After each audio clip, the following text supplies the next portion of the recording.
again. At Whoa. one point they were number 1. It didn't last long, but here they are at number 4. This week's Power Rankings, presented by our friends at Toyota. I flip-flopped the Eagles and the 49ers.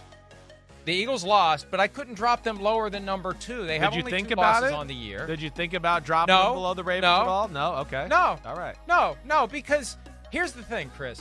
It's the 49ers at 1, and then there's a big gap for everyone else. And the best of the rest is the Eagles. Nobody's beating the 49ers. If their key players are healthy, the 49ers are going to kick the crap out of everybody. We see the 49ers and the Ravens actually on Christmas night. What a gift that is. Seriously. Thanks, Kamish. That's a hell of a gift for Christmas night. But we'll see. Maybe the Ravens can handle the 49ers. I don't know. But I think right now the 49ers, the best team by far.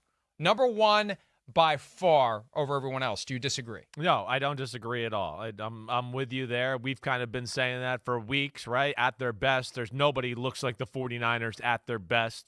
I know they lost the 3 games, injuries, messed it up, whatever. We can dive into that at another time. But absolutely not. I think they are the best football team. And I think at the end of the day, yes, I'm with you. I'd put the Eagles number 2 as well. And then it gets interesting there. You know, Ravens, Dolphins, Cowboys. Were there any thoughts of you maybe throwing the Cowboys in front of the Ravens or the Dolphins? How'd you kind of figure that little area out right there? Because that's a very interesting spot, 3, 4, and 5. The Ravens were off. I hate to drop a team that's off, although I've done it. I think I may have done it this week. Yeah. But the Cowboys' win wasn't dominant. They almost lost. So it's not like the Cowboys had such a great game that I need to push them above teams that were in front of them and either didn't play or won. The Dolphins won. The Dolphins move up, and they moved up because the Chiefs lost. The Cowboys moved up 2 spots because both the Chiefs and the Jaguars lost, 2 teams that were in front of them. So the Cowboys are still in the mix. They get their chance. They want to get to number 2 or 3, beat the Eagles on Sunday night, and the Cowboys will be in the top 3. Yeah, I hear you there. The Cowboys definitely, the one thing I'll say with the Cowboys is it was just like their 3rd game in 11 days, right? That was tough. There's no doubt about that. It'd be good to see what they look like with a little extra break here as far as having that for this Sunday night football game against the Eagles. I get a sense, right? And I know you got the Lions at 6 and the Chiefs at 7, but I don't know, Mike. I don't know how you feel about this, but it to me, you said there's the 49ers kind of in a tier by themselves, right? Maybe you'd put the Eagles in a little tier of themselves at number 2. But then like tier 3, Ravens, Dolphins, Cowboys, and let's just say I'll throw the Chiefs in there because I still think their defense is good and they got Mahomes. But, after your top, I feel like there's a line of demarcation after Cowboys at 5. I don't know, a little bit, but I feel like those top 5 are almost kind of in a class of their own as far as complete football teams. Detroit, I like aspects of it, but we've seen there's some issues there. And we can dissect that at another time. But there's issues on both sides of the ball. The Jaguars, the Texans, the Colts, all of it. You feel like the 5 at the top are kind of some of the most complete teams in football.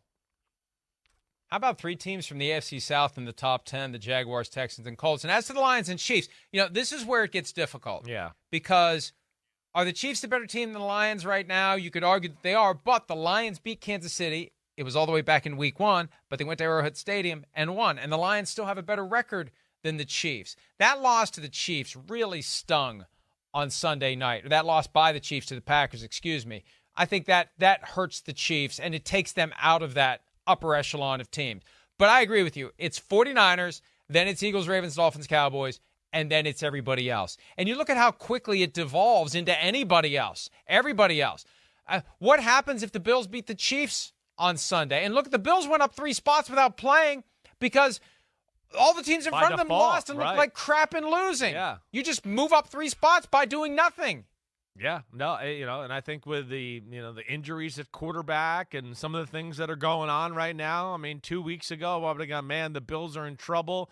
I don't think they can do it and get in the playoffs. The door is cracked open for them right now with the current state of the AFC playoffs. And if they pull off this upset this week in Kansas City, it is in Kansas City, right, where – yes. If I remember correctly, Josh Allen is regular season. I think he has a winning record against Mahomes, so they're not going to be intimidated. about going in there. They went in there last year and beat them in the regular season. The year before that, they went in there and beat them in the regular season. So it'd be an interesting game, and you're right, it'd make us think different thoughts about the Bills or the Chiefs. All right, let's take a break. When we return, now, we've kind of been, I don't know if you've noticed this, we've been on sort of an Aaron Rodgers boycott. Like, we're not trying to talk about him unless we really have to talk about him. He said some stuff yesterday to Pat McAfee that forces us to share with you what Rodgers had to say, along with our reaction there, too. It all comes from Monday's kerfuffle about Zach Wilson supposedly not wanting to play again for the Jets this year. We'll break that down when PFT Live continues right after this. Hi, it's Mike Florio. Thanks for watching PFT on YouTube. Hit subscribe for the latest news and analysis from Pro Football Talk.